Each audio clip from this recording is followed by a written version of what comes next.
छोटा सा गांव होता है, उसमें 20 घरों की बस्ती होती है।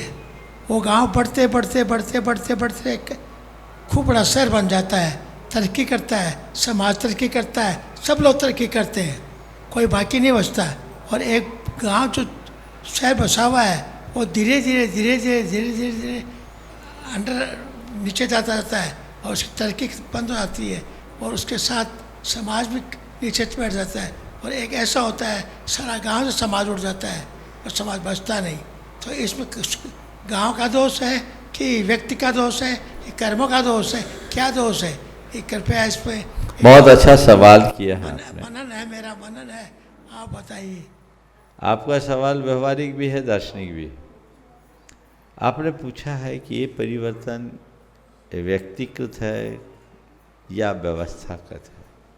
आपके प्रश्न का आशय यही। देखिए,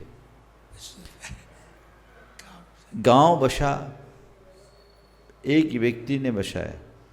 ध्यान से सुनना, बहुत सारे गांव एक व्यक्ति ने बसाया। आज भी बहुत सारी कॉलोनियां बसती है, एक व्यक्ति बसाता है और देखते देखते बहुत तेजी से बस जाता है, लोग सफल हो जाते हैं। इसमें क्या है? बसाने वाले का पुण्य। राणा जी ध्यान से सुनो, बसाने वाले का पुण्य दाएं भाग में काम आता है। यानी जिसने बसाया उसका पुण्य प्रताप तेज है तो बढ़ेगा। अभी भी देश में बहुत सारे ऐसे कॉलोनाइजर्स हैं जो जितनी कॉलोनियाँ लॉन्च करते तुरंत फटाफट बुक हो जाती है और पूरी कॉलोनी ऐसी विकसित होती, देखते देखते वारे नारे हो जाते। और बहुत सारे ऐसे बेचारे सालों प्रतीक्षा करते रहते, ग्राहक नहीं आते।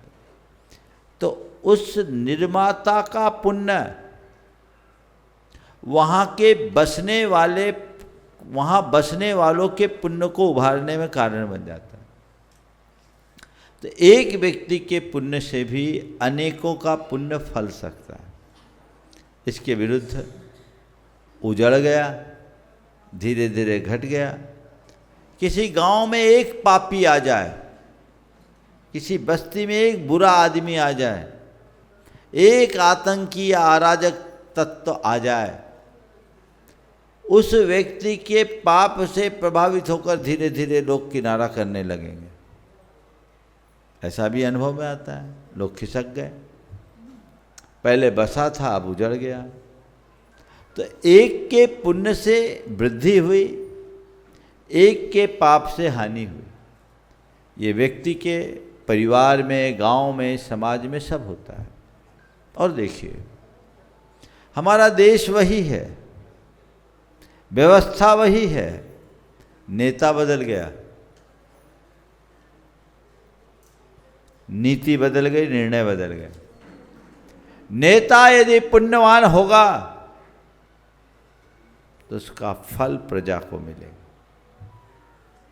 नेता का पुण्य छीन होगा, उसका पाप प्रजा को भुगतना पड़ेगा। तो ये चक्र चलता रहता है। एक सद्दाम हुसैन के कारण पूरा इराक बदनाम हुआ। वो गया, सब सत्यानाश हो गया। तो एक व्यक्ति का पुण्य और पाप भी हीनाधिक रूप में अपना प्रभाव दिखाता है। ये सब चीज़ें चलते रहती है, बनते रहती है, बदलती रहती है। ये उत्थान पतन का चक्र है, इसे हमें स्वीकारना चाहिए। फिर क्या करें? हम भरोसे में रहें? भरोसे में नहीं रहें। उसमें भी एक व्यक्ति निमित्त है, लेकिन सबको समान लाभ नहीं मिलेगा, सबका समान विकास नहीं होगा, सबका समान नुकसान नहीं होगा। ये सबका जो वैयक्तिक अंतर है वो उसके वैयक्तिक पुण्य और पाप के ऊपर अवलंबित होते हैं। जिस रूप में हो वैसा हो।